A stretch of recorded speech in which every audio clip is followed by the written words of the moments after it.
Hey, what's up guys, my name is Peter and in this video I'm going to unbox and test a brand new quadcopter called Stone HS700 Ophelia. And as always, if you're interested in this drone, please support me by clicking on the link in the video description.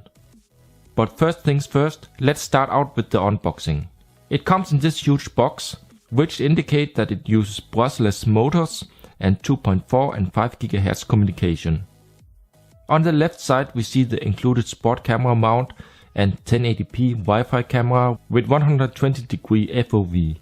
The mount is in a standard size, so it's also possible to use other cameras like for example the GoPro Hero series. On the back you may notice that this drone can fly for about 20 minutes on one charge and that it has built-in GPS with waypoints and map support. Stone call this custom flight path.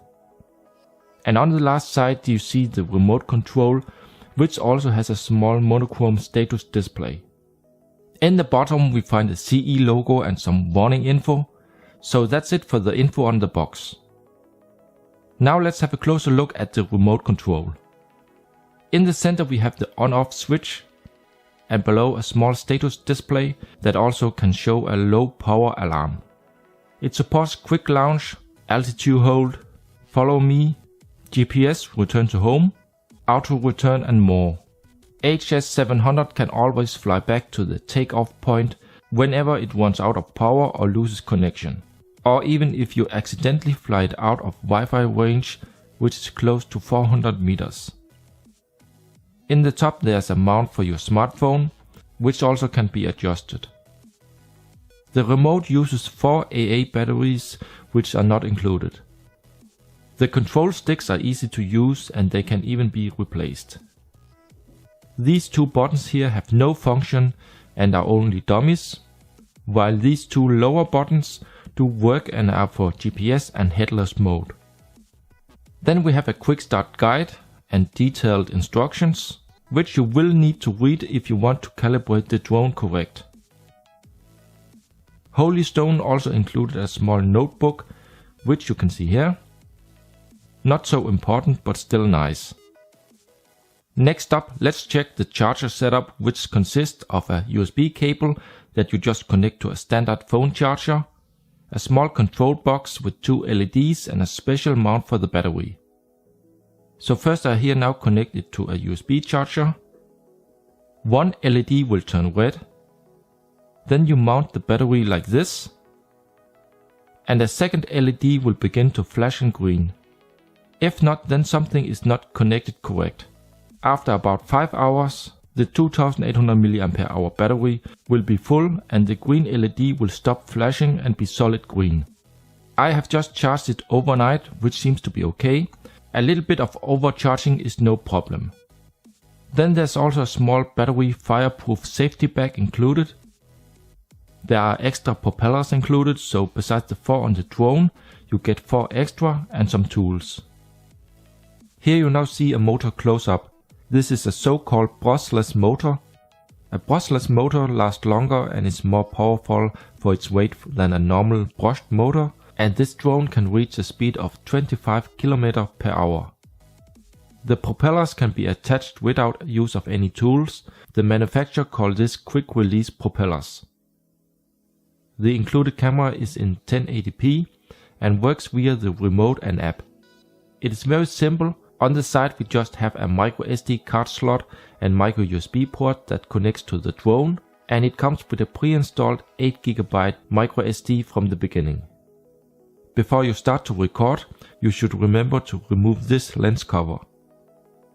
I have cheated a little bit and attached most parts on the drone in advance. Let's try to place the camera in the sport camera mount. You just click it in place like this. The camera can manually be adjusted up to 90 degrees. Unfortunately, this cannot be controlled with the remote as there is no electronic for this. On the back you insert the 2800 mAh battery. And in the bottom we find model name, voltage, manufacturer, etc. The camera holder is a little bit flexible but not a real gimbal. So video recordings can be a little bit jumpy and not completely smooth. If you want completely smooth videos, you could still maybe attach another camera with built-in video stabilization. But overall this is a really nice looking drone in good quality and with some pretty cool features. Now let me insert the battery. 4 LEDs will begin to flash. Then you will need to calibrate the drone according to the user manual, and after that is done, 2 will turn solid red and the other 2 solid green. The drone can be used with or without the app, but if you want to use it, you should then connect your smartphone to the drone's Wi-Fi signal. Both 2.4 and 5 GHz will work. The app for the drone you will find in the user manual and on the Play Store. With the app you can see the live video image from the camera on the drone. We have VR mode for first person view glasses. You can flip the image 180 degrees. We have full display mode. You can take pictures or record video on the camera's SD card or on the smartphone. And there are also some status icons for reach and height distance, battery status, GPS and Wi-Fi signal. And last but not least, you can switch to Google Maps and use maps to see where the drone is located, and even also enable waypoints for the drone. You simply click where the drone should fly on the map and then press submit, and it will then take off. In my opinion, a really cool feature. So now it's time for some real footage. Let's see how this drone can fly. I'm just an amateur and no pro, so I will just show you some basics. Here first let's try to set 2 waypoints with the app, submit, and it will start flying around by itself. This works great, and I'm not using the control sticks at all.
So now it's time for my final verdict.